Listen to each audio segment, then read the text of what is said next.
So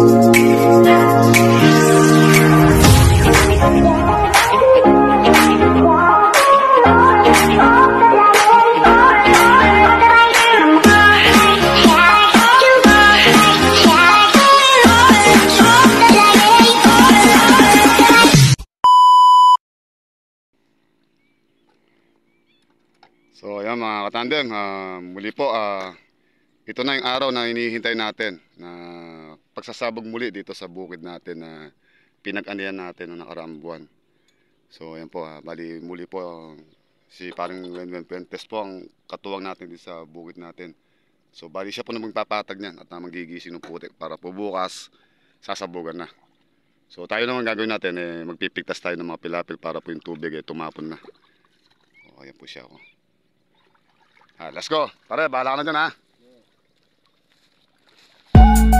Ipitasin na po natin yung pilapil.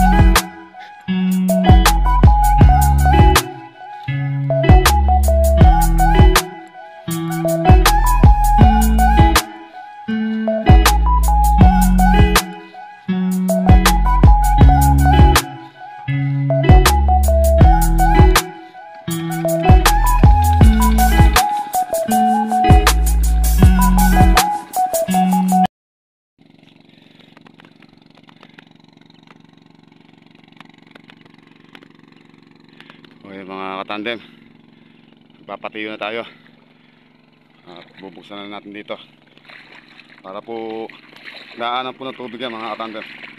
Tapos guguhitan po ng kalabaw yan para po madali matiktik.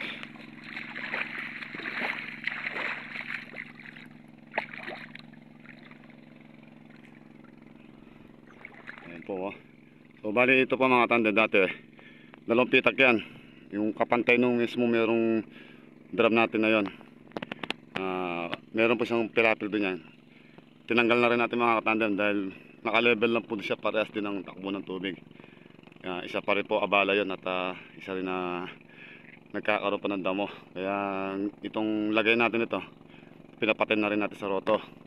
Unang-una, sa gawing gilid po na yun, sa pagitan ng may pilapil natin sa banos na yun, tumataas pa yung gilid niya, kaya ganyan po natin na pinaalis. O yan, nakita po natin ang resulta mga katande. Parehas ang takbo ng tubig. So ngayon po, tuloy-tuloy natin ang pagpipigtas natin dito.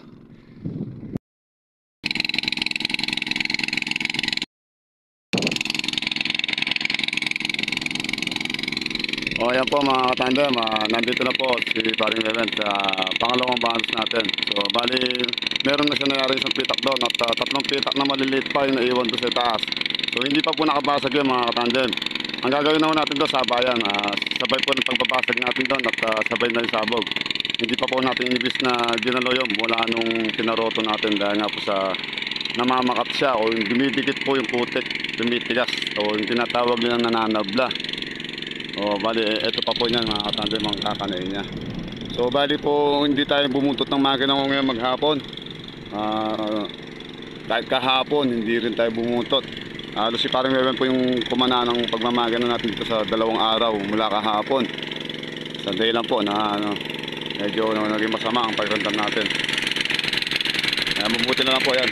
Andito si pare natin, si paring Wenwen Puentes na tiga San Carlos.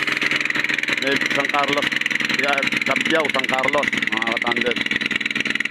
Tubong pampo siya, Santa Rita, Cabiao. Yan, shoutout po sa mga Puentes po mga katandem. Maraming salamat po sa inyo sa suporta po ninyo mga Puentes.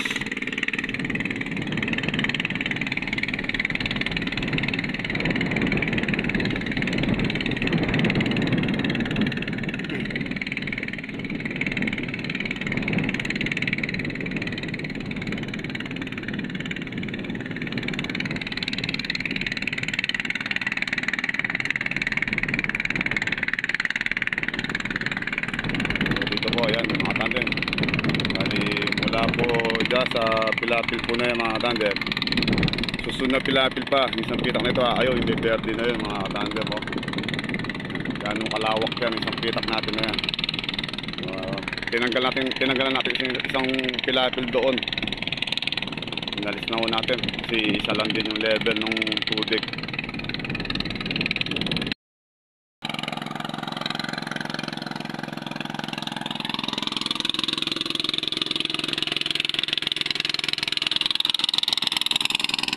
O ayan mga katandem, andito na po sa pwesto dito sa malaking pinitak natin mga katandem. Alos nasa 1 hektarya na po ito. Yung luwang na kinakana po ni paring Erwin Fuentes. Yan po sinasabi ko sa inyo mga katandem na magbuhat dyan sa may palaw na yan. Diretso ang ganda, may pilapil po yan. Pinapatay na natin. So yung level ng lupa talagang pantay na po siya.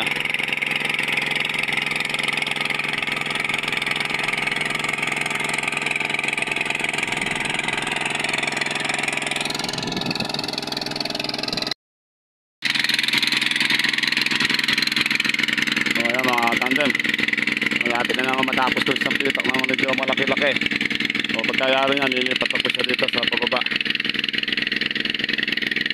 So sa 2, 3, 4, 5, 6 na pitak pa po ito mga tandem ang bibirahin ni paring Erwin Fuentes dito sa kasabugan natin bukas.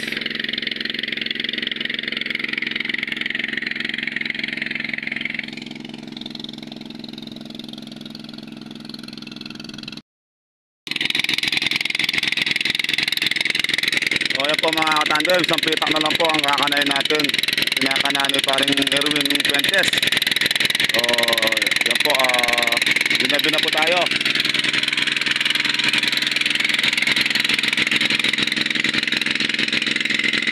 Ginabi na po tayo dito sa pagmamakina po natin dito. Yun, dahil nga po sa isang makina lang po yung gamit natin.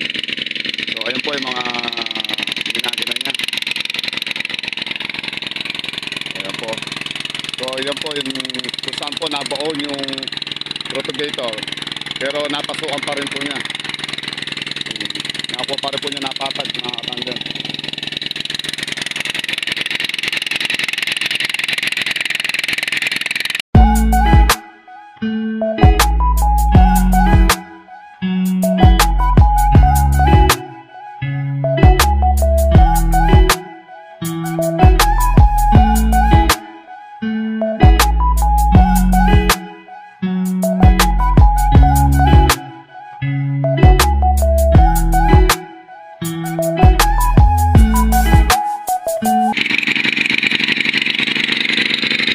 Bali po mga katandem niya po, maghapon po binanatan ni Erwin Fuentes. Yan pong 2 banos po natin na yan.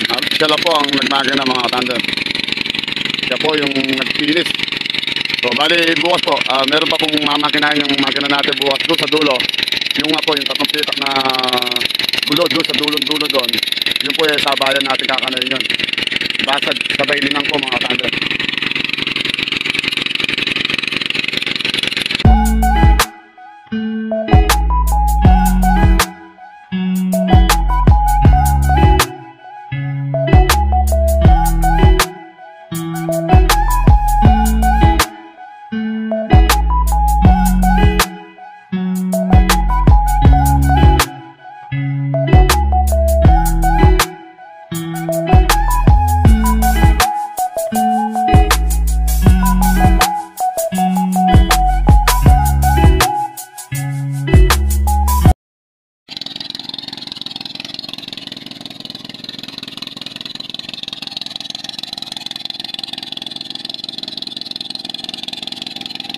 Po, konti-konti na lang mga tandem.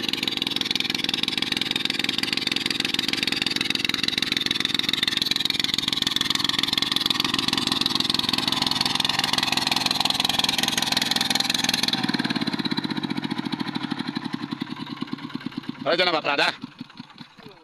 Oo nga. Bukas. O, dyan din lalabas bukas yan.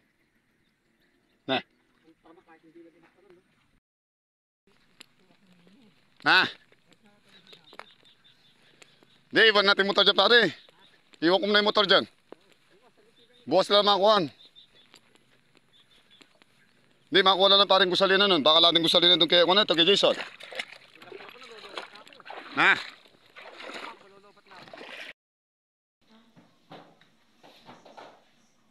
So ayan po mga tandem, muli po nakauwi po na tayo ng mapayapa at maayos po sa ating bahay mga tandem. So muli po maraming salamat po mga tandem. Muli po tayong papasalamat muli sa kay Erwin Puentes po sa naging katulong po natin sa bukid mga tandem. So muli po God bless po sa inyo lahat mga tandem, and ingat po kayo lagi.